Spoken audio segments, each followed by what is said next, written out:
number 2. Unit number 2. The name of the unit is matter and material. Okay students, do you like science? Right, science is a very interesting subject. Okay, now let us come to the unit. 5th Standard Science Unit number 2 Matter and Materials. The topic covered in this session are states of matter, materials, fibers, grains, household goods, sinking and floating, solubility of solids in water and mixing. Students, look at the surroundings, everything made up of matter. Okay, first of all, we must know what is matter. Matter is anything that has mass and occupies space. Now let's first understand the definition of matter. Matter has mass, that means it has weight. Matter occupies space, that means it needs some space. Now let's see what matter is made up of. Matter made up of molecules, and molecules are made up of atom. Atom is the smallest unit of matter.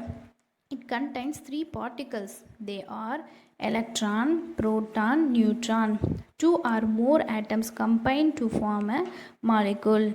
Depending upon the arrangement of particles, matter can exist in three states. They are solid, liquid, and gas.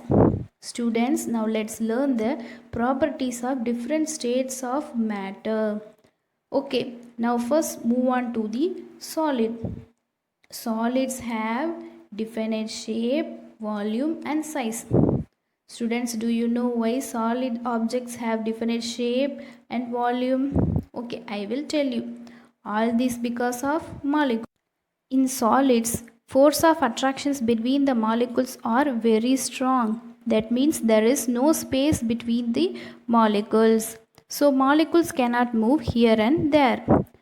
Book, table, wood, tire, these are the some examples of solids. We see the next topic is liquid. Liquid have definite volume but no definite shape and size. Water, milk, juice, these are some examples of liquid. There is some space between the molecules so that molecules can move freely. In gaseous states, molecules are very loosely packed. Steam, oxygen, helium, these are some examples of gas. Gases flow very easily. Gases have an indefinite shape and indefinite volume. Okay students, I hope all of you understand the concept of solid, liquid and gas.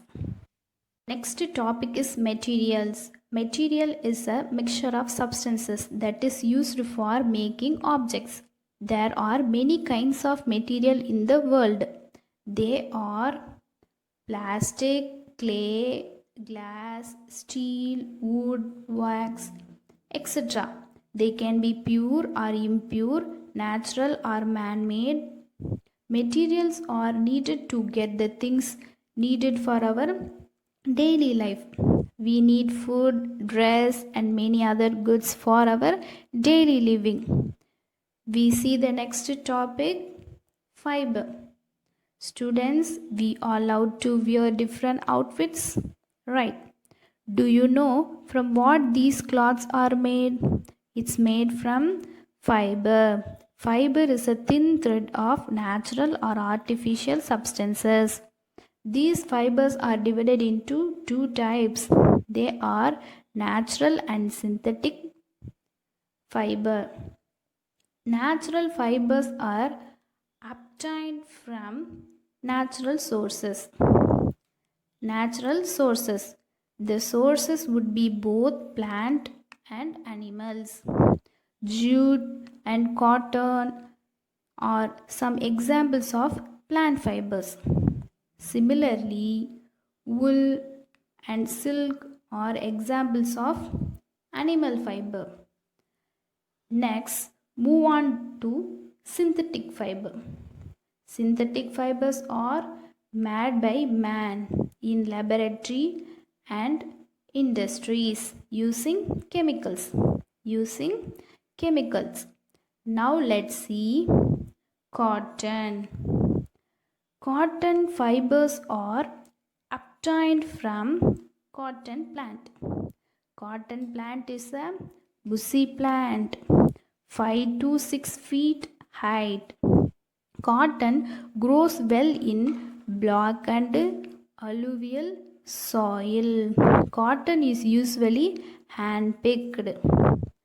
After separating the fiber from the cotton plant, these fibers converted into fabric. Let's see how these fibers are converted into fabric. First, the raw fibers separated from the seed. This process is known as ginning. After separating the cotton seed, the fibrous material is left. This material called lint. These lints are then tied and pressed into balls. This lint converted into yarn by the process of spinning. Yarns are made into fabrics through two important processes. They are weaving and knitting. The process of making two sets of yarn together to make fabric is called weaving. During knitting, a single yarn is used to make a fabric. Next, we see the uses of cotton in our day-to-day life. Cotton is used to make surgical bandages and also used to make dhotis, saris, bed sheets, tablecloths, and so on. It is used to manufacture cotton textiles and garments. And cotton is used as fillers in pillows and mattress. Friends, thank you for listening. We will see the remaining topics in the next class. Students, today's mannerism: read silently in the library. Noise in the library will disturb readers. Okay, students, stay home and stay safe.